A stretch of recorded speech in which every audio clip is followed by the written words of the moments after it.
Hello दोस्तों, मैं आप लोगों के सामने एक हॉरर कहानी चैता लेकर आया हूँ।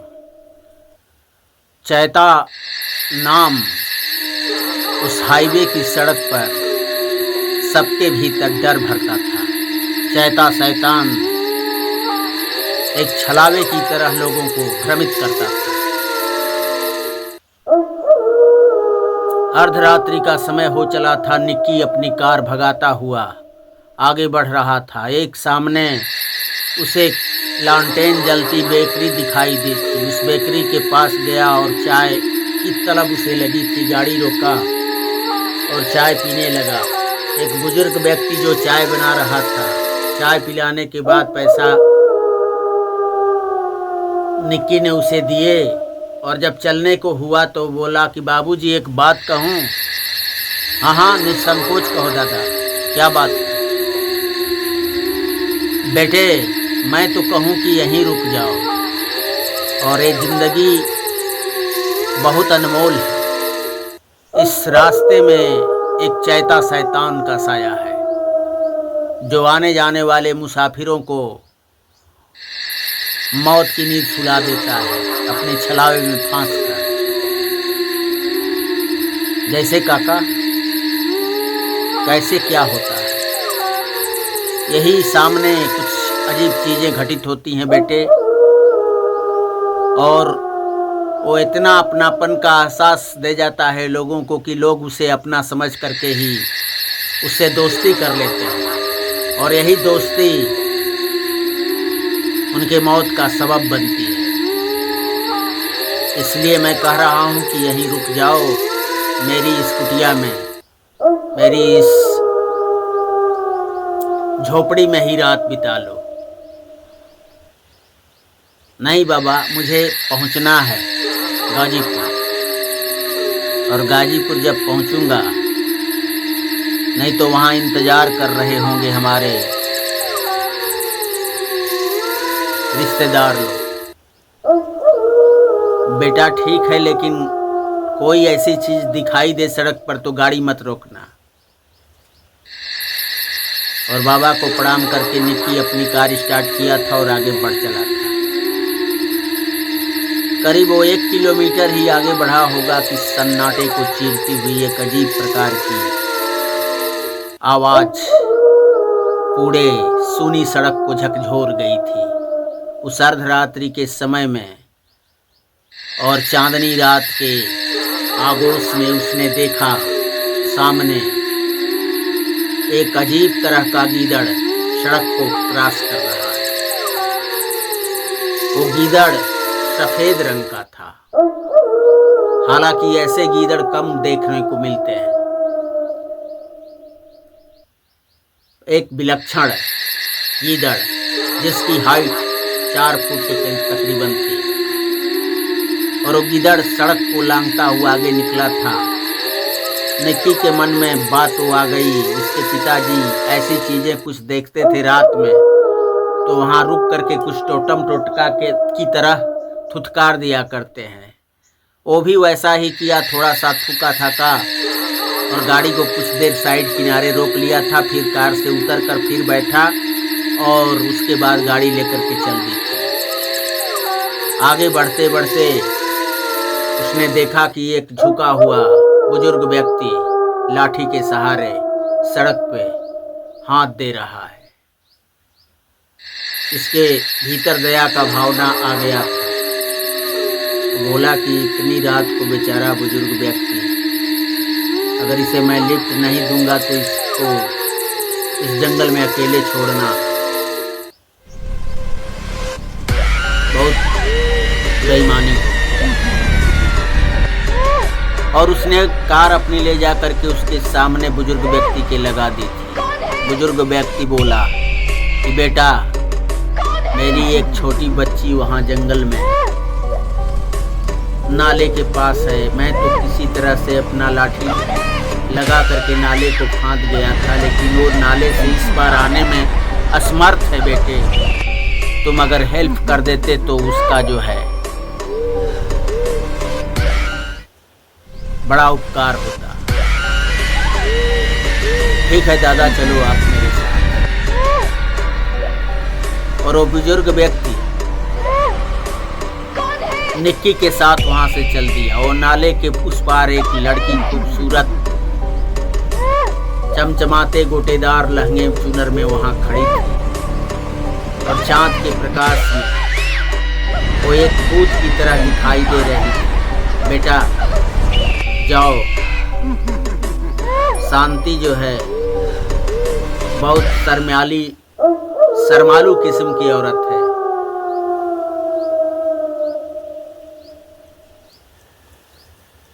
और उसको आप किसी तरह से इस नाले से इस पार ले आए।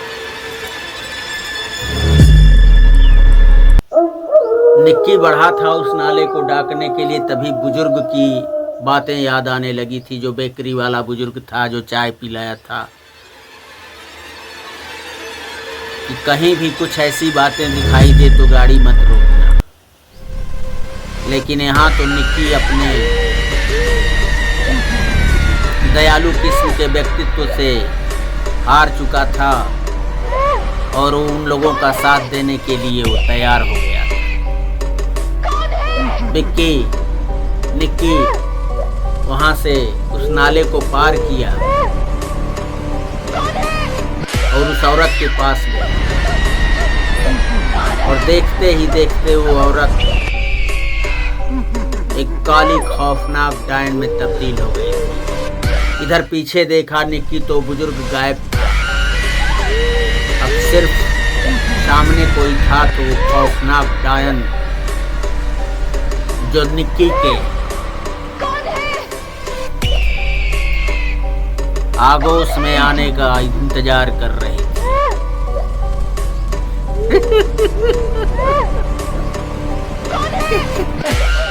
आखिर तू फंसी गया और आज मैं तुझे अपना जीवन संगनी बना लूंगी। देखिए, ऐसा आप मत कहिए। मैं आप ही को बचाने के लिए तो आया हूं, ये भी जानते हुए कि रात के वक्त कोई बुजुर्ग भला क्या करेगा जंगल में। वो बुजुर्ग मेरा छलावा था, मेरा बनाया हुआ एक माध्यम था जिसके साथ इस सड़क से गुजरने वाले हाईवे से जो भी जाते हैं उसको उसी बुजुर्ग के जरिए मैं यहाँ तक लाती हूँ ताकि हमारा शिकार हर दिन मिलता रहे। और आज तुम एक बहुत खूबसूरत तंदुरुस्त शिकार मेरे हाथ लगे हो।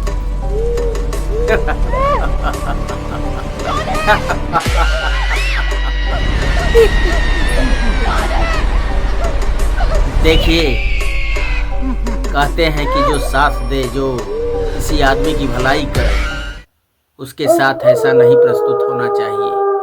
मैं इस चीज से अनभिज्ञ था और चला आया। अगर अनभिज्ञ नहीं होता तो हम यहाँ क्यों आता? तुम्हें बचाने के लिए मैं आया था। शेर से कहोगे कि मैं तुम्हारे पैरों के कील निकालने, कांटे निकालने आया था और तुम्हें आराम दिया मैंने, तुम मुझे छोड़ दो, तो क्या वो छोड़ेगा? नहीं। उसके लिए तो तुमने वाला ही, चाहे उसकी मदद करो या ना करो, तुमने बड़ी भूल कर दी। निक्की वहां से भागा और वो डायन जो है एक अजीब तरह के चिगाड़ मारती हुई निक्की का पीछा खींची। निक्की नाला पार किया, उठता गिरता अपनी कार की तरफ भाग रहा था और पीछे पड़ी चुड़ैल डायन एक अजीब तरह के माहौल को बनाती हुई, उसकी सुर्ख लाल आंखें इस भागते हुए निक्की को घूरे जा रही थीं, जिससे चमकता एक ऐसा प्रकाश पुंज निकल रहा था जैसे उस एरिये का कुछ दूरी तक ले रास्ता उजाले से नहा उठा था। रेड रंग के प्रकाश में और उसके लंबे नाखूनी घुमे टेढ़े मुड़े नाखूनी पंजे उस प्रकाश में अति भयावह प्रतीत हो रहे थे। उसके दोनों जबड़े के साइड में निकले हुए दांत इतने विभत्स प्रतीत हो रहे थे कि वो निक्की को आज कच्चा चबा जाएगी। निक्की अपने कार तक पहुंचा था। कार का गेट खोला और ये अंदर दाखिल हुआ था, तभी जो है इस डायन का भरपूर पंजे का वार कार के विंडो पर पड़ा था। कार का शीशा चटक गया था, लेकिन निक्की कार स्टार्ट करके अपनी कार लेकर भाग गया। वहां से भागा था और तभी जो है वो खौफनाक डायन कार के केबिन के ऊपर आ गई और एक अजीब प्रकार की हंसी के साथ वो शीशे की तरफ आगे के सामने लटकने लगी थी। ऐसा लगा था कि निक्की संतुलन खो देगा और कार जो है हाईवे से नीचे जंगल में चली जाएगी, जहां से लौटना शायद नामुमकिन है। लेकिन इस भाग दौड़ के बीच में धीरे धीरे सुबह हो चली थी। डायन बोली, आज तू बच गया, लेकिन मैं तुझे जिंदा नहीं छोड़ूंगी। एक न एक दिन तुझे हासिल करके रहूंगी। तू नहीं जानता कि मेरी पहुंच कहां तक है, कहां तक है। मेरी पहुंच कहां तक है। मेरी पहुंच कहां तक है करती हुई वो एक आग के गोले में तब्दील होती हुई प्रकाश पुंज की तरह वहां से गायब हो गई थी। तो दोस्तों, कैसी लगी आप लोगों की चैता कहानी? वो शैतानियत जो चैता शैतान के द्वारा मारी गई हर लड़कियां और लड़कों की आत्माएं थी, जो रात को आने वाले राहगीरों को अपने छल में फांस करके उन्हें मौत की नींद सुला दिया करते थे। अगर ये अच्छी कहानी लगी तो आप लोग दोस्तों इसे लाइक, कमेंट, सब्सक्राइब के माध्यम से बताएं, ताकि हम इसके अगले भाग को जल्द लेकर के आएंगे। नमस्ते।